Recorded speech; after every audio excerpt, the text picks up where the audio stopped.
Monsieur le Président de la République gabonaise, Ali Bongo. Excellences, Messieurs les chefs d'État et de gouvernement, Monsieur le Secrétaire général, distingués invités. C'est avec plaisir et détermination que le Gabon, par ma voix, s'adresse aujourd'hui à la communauté des nations dans le cadre de ce sommet sur le Pacte mondial de l'environnement. En effet, en adoptant le 1er août 2014 une loi d'orientation sur le développement durable, le Gabon réaffirmait son engagement déjà ancien pour l'environnement. C'est ce même engagement qui nous a conduits en juin dernier à la création de 20 aires marines protégées, 9 parcs et 11 réserves aquatiques, couvrant 26% de l'espace marin gabonais, réalisant ainsi en mer ce que nous avions déjà fait sur terre en sanctuarisant 11% de notre territoire terrestre. Je ne peux donc louer l'initiative du président Emmanuel Macron de nous réunir ce jour pour poser les jalons du socle juridique devant garantir à chaque être humain le droit à un environnement sain, au même titre que la Charte universelle des droits de l'homme lui garantit ses droits civils et politiques. Ce pacte universel, qui viendra à la suite du complexe normatif de Rio, devrait nous permettre d'harmoniser les différents instruments internationaux existants en la matière notamment d'environnement, comme ceux qui existent dans les matières connexes, comme le droit de la mer, dont on n'exploite pas suffisamment la dimension environnementale. Mesdames et messieurs, de grandes avancées ont été obtenues ces dernières années pour la préservation de l'environnement. Il nous faut cependant aller plus loin, car les intérêts nationaux, les différences de niveau de développement empêchent souvent ces outils de déployer leur efficacité.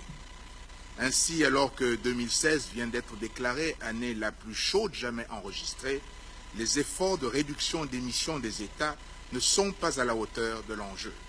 Au-delà du réchauffement climatique, les atteintes humaines à notre environnement commun se multiplient. Qu'il s'agisse de la déforestation, de la disparition des milliers d'espèces animales et végétales ou des différentes formes de pollution. À cet égard, je voudrais profiter de cette tribune pour alerter contre ce cancer moderne de l'environnement qui est devenu le plastique, qui tue en silence nos océans et qui ne peut être combattu que dans un cadre collectif.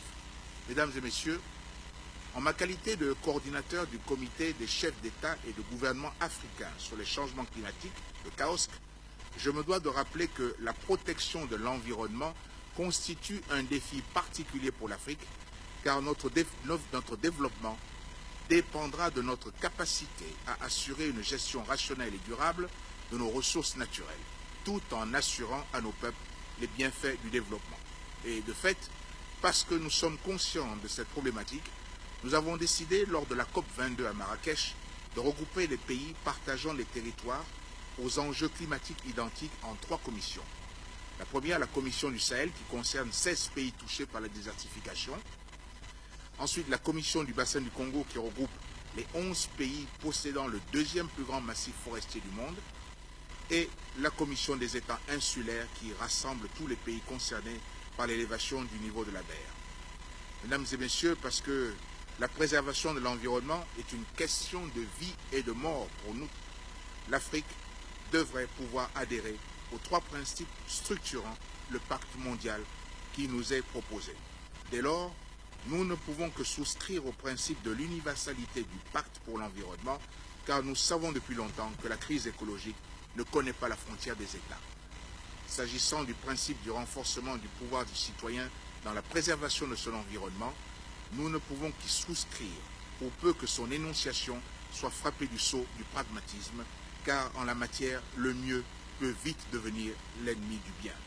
Quant au principe du regroupement du droit international en matière d'environnement, son intérêt n'est plus à démontrer. L'efficacité d'une gouvernance internationale de l'environnement est à ce prix.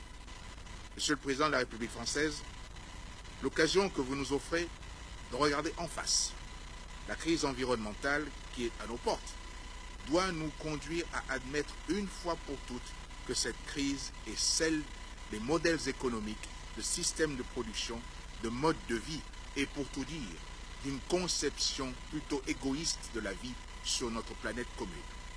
En rejoignant le groupe des amis du Pacte mondial pour l'environnement, j'en appelle donc au changement de paradigme et pour plus de coopération, de cogestion et de solidarité, car c'est ensemble que nous sauverons ou détruirons le bien commun. Je vous remercie.